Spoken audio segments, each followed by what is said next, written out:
First at 6, the ongoing controversies surrounding the celebrity chef.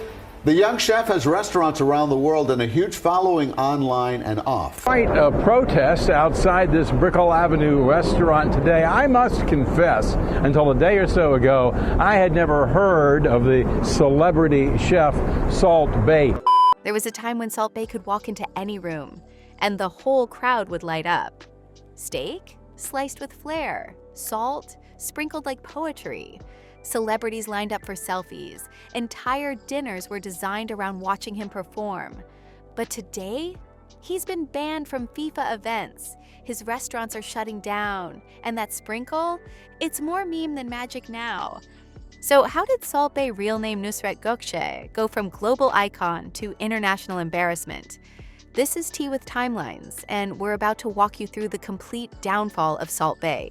From humble beginnings to viral obsession to lawsuits, scandals, and a fall so awkward, even Messi couldn't hide his discomfort.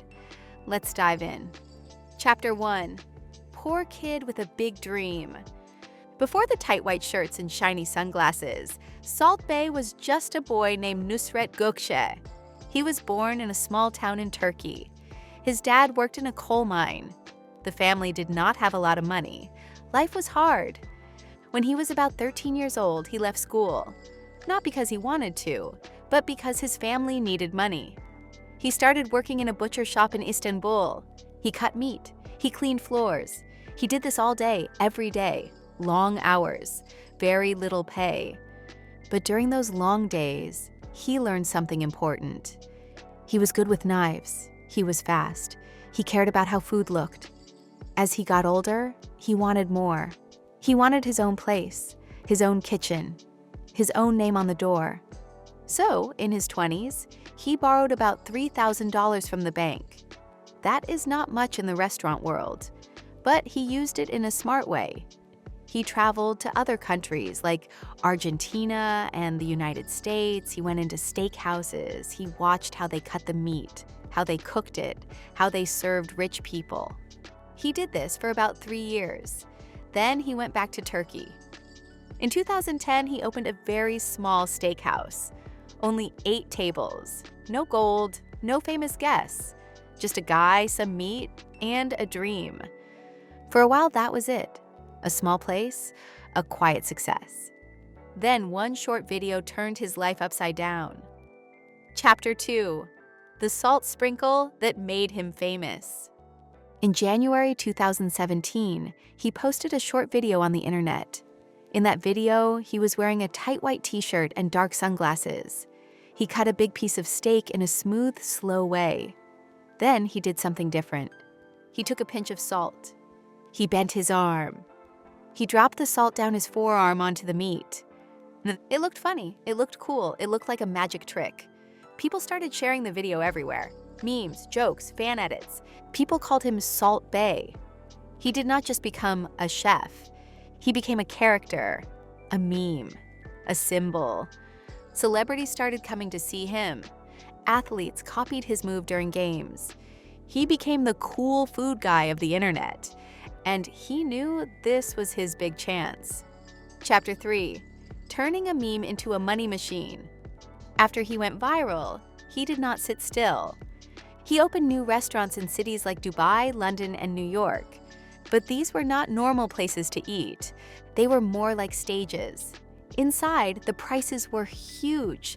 Around $100 for a burger, $25 for desserts, about $10 to $11 for a can of Red Bull. And the most famous item, a gold-covered tomahawk steak that could cost around $1,800. People were not just buying food. They were buying a moment. They wanted to sit in his golden chairs. They wanted him to cut their steak. They wanted a video for Instagram. Famous people came too. Football players, actors, rappers, influencers. On social media, he showed himself as a star. Shirt open, muscles out, fancy cars, big watches. He posted bills from customers who spent more than $100,000 in one night. He started talking like a legend. He said kids wanted to be like Salt Bae. He saw himself as more than a chef. He saw himself as an idol. But while the outside looked rich and shiny, something else was happening. People started saying, the food is not that good. Chapter 4. Bad food, bad reviews. In his London restaurant, reviews were rough. On review sites, people gave very low scores. Some said the steak was not cooked right. Some said it tasted boring. Many said it was way too expensive for what they got. Food writers in New York also gave bad ratings. They used words like rubbery, bland, and boring. In simple words, the show was good. The food was not. This was the first big crack in his image. But instead of fixing the food, he seemed to care more about fame. He focused on photos, poses, and performance, and he kept winning for a while. Then something very serious happened. This time, people got hurt. Chapter 5. Fire, pain, and no apology. In September 2018, at one of his restaurants in Istanbul, workers did a fire show. They lit flames near the tables to impress guests. But the flames went out of control. The fire burned several people, including a Czech influencer named Tinush Třešničková. She got very serious burns on a big part of her body. She had to stay in a hospital for a long time. Her life and looks changed forever. This was not a joke. This was not a meme. This was real pain. People waited for Salt Bae to say something, an apology, a message, a plan to make things safer. He said nothing. No public apology, no big statement. But he did post something else that same month. Chapter 6. Feeding a dictator during a hunger crisis. Around the same time, Salt Bae posted videos of Venezuelan President Nicolas Maduro eating at his restaurant in Istanbul. In the videos, Salt Bae cuts meat, smiles, holds cigars, and serves rich food to Maduro and his wife. But here's the problem. At that time, many people in Venezuela did not have enough food. There was a huge crisis. Many families were hungry. Some children were very sick because they could not eat well. So when people saw a leader linked to all that suffering eating gold-level steak with Salt Bae, they were angry. Protests started outside his restaurants in Miami and New York. Politicians spoke out. One U.S. senator called Salt Bae a weirdo and called Maduro a dictator while talking about how people in Venezuela were starving. Salt Bae deleted the videos, but again, no apology. The pattern was clear. He loved the attention. He did not like taking responsibility. And behind the scenes, things were even worse. Chapter 7. Dark Truth Behind the Kitchen Doors. In 2023, a big news outlet did a long report on his restaurants. They talked to many ex-workers from different countries. Those workers said they were fired very quickly for small mistakes. They had to pretend the restaurant was busy by standing outside and making fake lines. Some of them had to sleep inside the restaurant during COVID and protests. They did not always get the tips they earned. Some workers said that if a rich guest did not pay, the workers had money taken out of their own pay. One young worker lost about $800 in tips because a customer walked out. Women who worked there said they were told to dress in short skirts and high heels. One woman said she lost a promotion because Salt Bae did not find her pretty enough. The picture is clear. Nice show for the guests. Very bad life for many workers.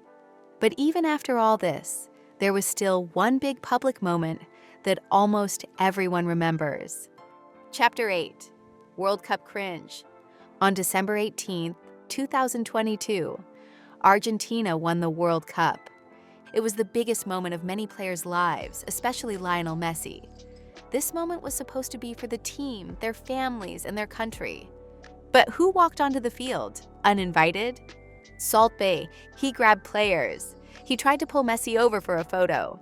Messi looked upset and tried to walk away. Then Salt Bae took the World Cup trophy in his hands. Only winners, heads of state, and a few special people are supposed to do that.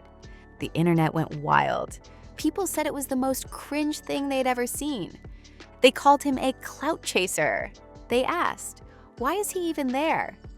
FIFA, the group that runs the World Cup, opened an investigation. Soon after, they banned him from future World Cup events. Later, he tried to get into a Champions League final after party. Security kicked him out. The meme had become a mess. Chapter 9. Empire starts to collapse. By now, many people were tired of him. The magic was gone. The sprinkle was stale. In the real world, his business started to struggle. Reports showed several of his restaurants in the United States closed. His London restaurant saw big drops in profit. Other locations were not doing as well as before. On social media, his posts got fewer likes and fewer comments. New memes came, new stars appeared. The internet moved on. Salt Bae had money, yes, but he had something else now too, a damaged name. He showed the world how fast you can rise with a meme, and how fast you can fall with ego, bad choices, and no care for people. Chapter 10. From gold stakes to cold silence. Salt Bae's story could have been beautiful. Poor boy, hard worker, great chef, big heart. Instead, it became a lesson. He chased clout. He loved attention more than quality. He ignored pain, protests, and his own workers. And now, he is not that cool salt guy anymore. He is the man who got banned by FIFA, roasted by customers, and dragged by his own staff. That is the full timeline of how Salt Bae lost almost everything. If you enjoyed this deep dive, hit like, subscribe, and turn on the bell so you don't miss next week's drama breakdown. You can watch another Fall from Fame story right here on the screen. This is Tea with Timelines, where we connect every receipt, every clip, and every moment, so you see the whole story.